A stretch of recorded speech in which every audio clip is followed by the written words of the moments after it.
राजस्थान आयोग में अभियुक्त जवाब तैयार हो गए हैं। हमारे जिले के इस तरह का क्षेत्र देखने को मिल रहा है, खासकर से विद्यालय की बात करेंगे, जब राहुल की बात करेंगे, इसमें तो शिकायतें सामने आ रही हैं। और हम लोग भरमर में सर आपने क्या क्या देखा? ये देखिए, अमूमन हर जिले की शिकायत एक ही तरह की होती है और यहाँ भी वही शिकायतें थी। अनाज कम मिलना, समय पर नहीं मिलना, मध्याह्न भोजन गुणवत्तापूर्ण न मिलना, आंगनबाड़ी केंद्रों पर जो पोषाहार मिल रहा है उस मात्रा में न मिलना जिस मात्रा में मिलना चाहिए। तो मगर शिकायतें हर जिले की एक ही होती है, इस जिले की भी शिकायतें यही हैं। और हम ये मानते हैं कि कमियाँ होना कोई बहुत बड़ी बात नहीं है। कमियों को दुरुस्त करने का प्रयास न करना गलत है और आयोग का प्रयास यही है कि आयोग जिले में जाए, अधिकारियों को उनके कर्तव्य, उनके जिम्मेदारियों के बारे में बताए, लोगों को भी इस बात के लिए जागरूक करे कि वो अपने अधिकारियों के लिए अपनी बात उठाएं। जिले में शिकायत निवारण पदाधिकारी के यहाँ शिकायत दर्ज कराएँ। अगर उनकी शिकायत का निपटारा नहीं होता है या निपटारा संतोषजनक नहीं होता है तो आयोग ने इसलिए व्हाट्सएप नंबर जारी किया है कि सीधे आयोग तक अपनी बात पहुँचाएँ। आयोग का ये मानना है कि एनएफएसए की जितनी भी योजनाएँ हैं वो समाज के सबसे वंचित वर्ग जो है उनके लिए है और वंचित वर्ग को आगे लाना, उनको उनका अधिकार दिलाना आयोग की प्राथमिकता है और संवैधानिक जिम्मेवारी भी है। सर ये कुपोषण की बात करेंगे सर, या फिर विद्यालय के आगे बढ़ते बनना चाहिए? ये देखिए, मेनू के अनुसार भोजन नहीं मिलने की शिकायतें आती है, इसीलिए मैंने आज डीएससी को निर्देश भी दिया है कि आप ये सुनिश्चित करें कि हर विद्यालय में मेनू विद्यालय में अंकित हो और ऐसे जगह अंकित हो जहाँ पर बच्चों की नज़र जा पाए। और इसी कड़ी में मुखिया संवाद करने का मुख्य उद्देश्य यही है कि मुखिया को भी ये बताया जाए कि आप अपने पंचायत में एनएफएसए से संबंधित जितनी योजनाएं हैं उनकी निगरानी करें और उनकी पंचायत में जितने लोग हैं उनको एनएफएसए की सारी योजनाओं का लाभ मिले, ये सुनिश्चित करें। उसी कड़ी में मुखिया संवाद हर जिले में किया जा रहा है और ये राज्य खाद्य आयोग का 17वां जिला है जहाँ कार्यक्रम हो रहा है। हम राज्य के सभी जिलों में जाकर मुखिया को जागरूक कर रहे हैं, उन्हें ये बता रहे हैं कि उनकी जिम्मेवारी क्या है। सर कई विद्यालय में सर शिक्षक ये भी बताते हैं कि उन्हें मिड डे का पैसा नहीं मिलता, वे उधारी भी जाती हैं, दुकान में पैसा होता है। क्या सर ये मिड डे का पैसा जब भी उसका जो भुगतान किया जाता है समय पर होता है जब भी बकाया? ये इस तरह की जानकारी यहाँ पर संज्ञान में आई है। मैं विभाग के सचिव से इस संदर्भ में पत्राचार करूँगा। अगर कमियाँ हैं, जैसे मैंने पहले कहा कि कमियाँ हैं और इसीलिए आयोग जिले का प्रबंध कर रहा है। कमियाँ नहीं होती तो आयोग रांची में ही बैठा होता। कमियां हैं, लेकिन कमियों को दूर कैसे किया जाए, हम समस्या की चर्चा करने से कोई कुछ विधान नहीं निकलेगा। हम समाधान की चर्चा करें, समाधान की ओर बढ़ें और उसी दिशा में आयोग का ये प्रयास है। मुखिया सर आपने संवाद भी किया, भी किया, किस तरह की मुखिया की बातें सामने आती है?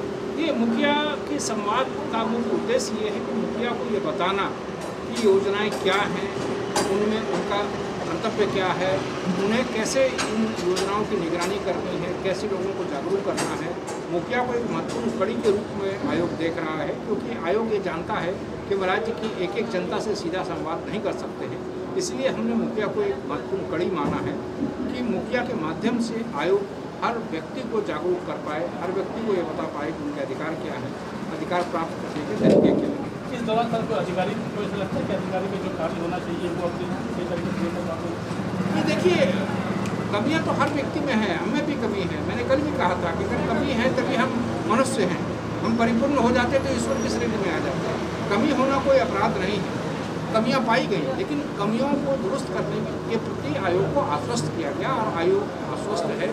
और अगर आश्वस्त करने के बाद कार्रवाई नहीं होगी तो फिर आयोग अधिकारियों पर कार्रवाई करेगा।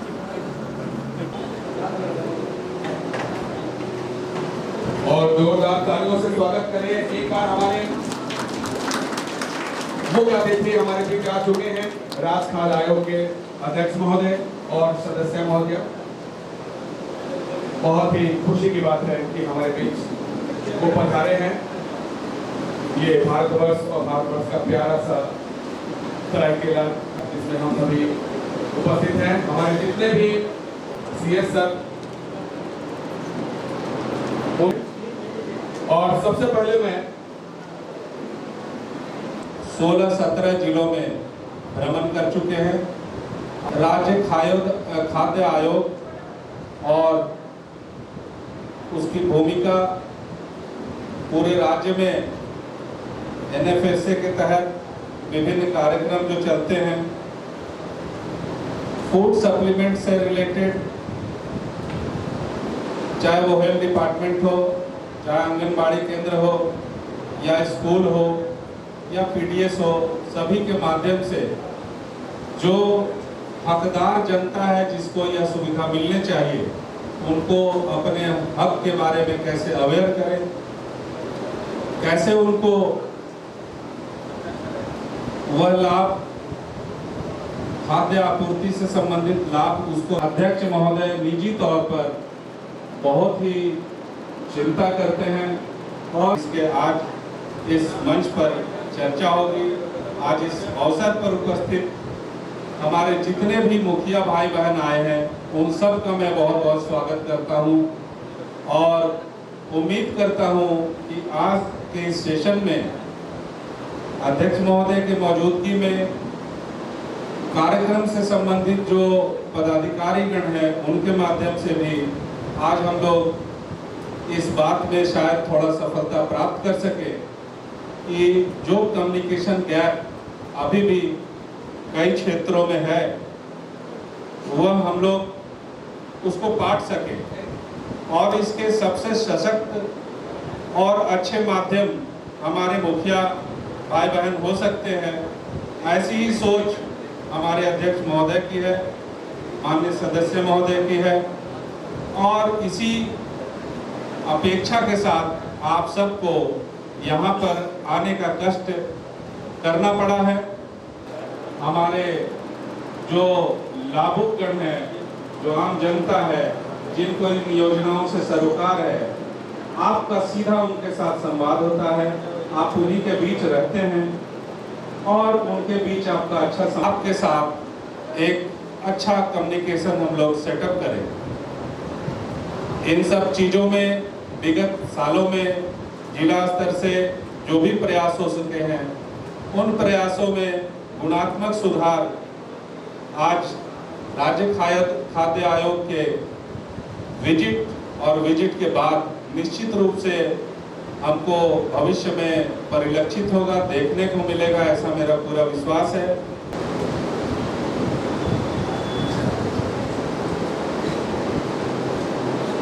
पहले जोरदार तालियों से इनका स्वागत किया जाए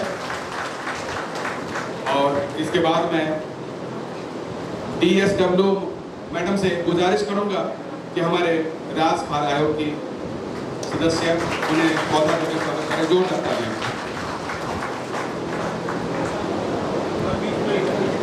फैन जरा बंद कर दो।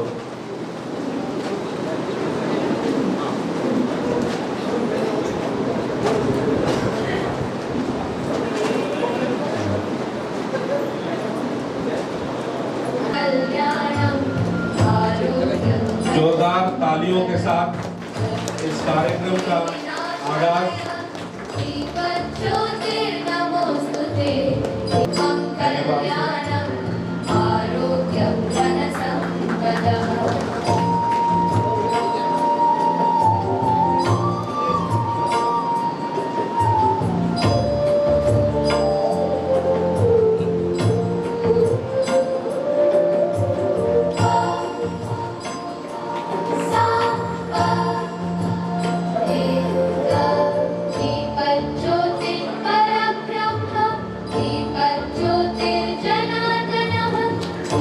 जोरदार ताली।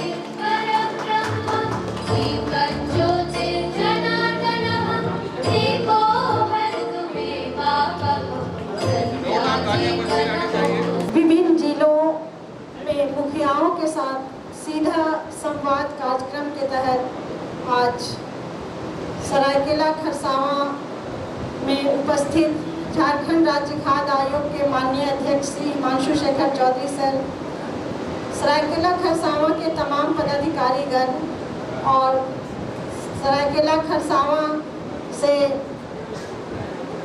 तमाम पंचायतों से आए मुखियागण एवं प्रेस के साथियों, आज जब हम लोग प्रथम पाली में जन सुनवाई का कार्यक्रम सर्किट हाउस में कर रहे थे, तो जो भी शिकायतें आ रही थी या पहले से आई हुई है, वो सारे के सारे पीडीएस से रिलेटेड थे।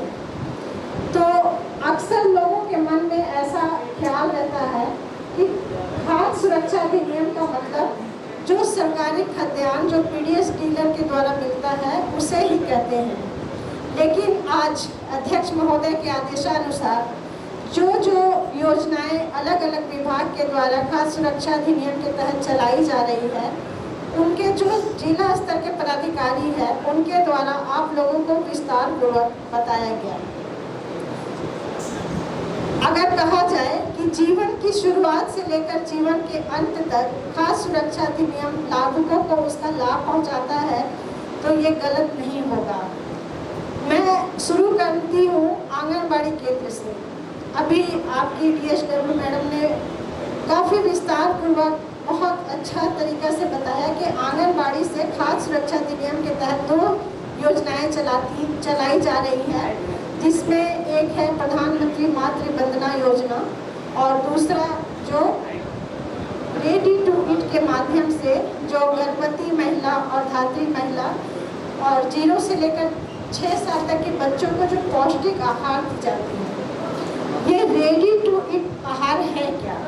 रेडी टू ईट आहार, पौष्टिक आहार इसे क्यों बोला गया? क्योंकि इसे बहुत जांच करके, बहुत ये करके मतलब उस लायक बनाया गया। क्योंकि जब कोई महिला गर्भवती होती है, जब कोई धात्री महिला होती है तो उसका शरीर काफ़ी कमज़ोर होता है, उसे अतिरिक्त पोषण की आवश्यकता होती है। तो ये जो रेडी टू ईट जो आपको 2 किस्मों में मिलती है, एक मीठी दलिया होती है और एक नमकीन दलिया होती है, तो आप लोग महिलाओं को प्रेरित करें कि आप उसे ज़रूर खाएं, क्योंकि उससे आपकी जो कमज़ोरी है वो दूर होगी और आपको उसका भरपूर पौष्टिकता मिलेगी। कुछ महिलाएं जब उनको मिलता है तो वो अपने पूरे परिवार को उसे बांटना शुरू कर देती है।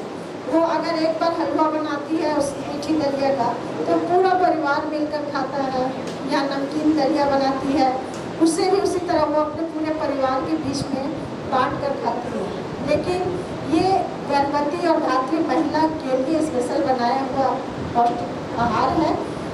अगर उसका स्वाद एक जैसा अच्छा नहीं लगता है तो उसे आप अलग अलग रेसिपी बनाकर खा सकते हैं। आप उसका इडली बना सकते हैं, आप उसका छिलका रोटी बना सकते हैं, बहुत सारी रेसिपी बना के आप उसका स्वाद को चेंज करके भी खा सकते हैं। मतलब किसी भी रूप में उसे खाना चाहिए। दूसरा है MDM, जिसे प्रधानमंत्री पोषण शक्ति योजना के नाम से आज लोग जान रहे हैं।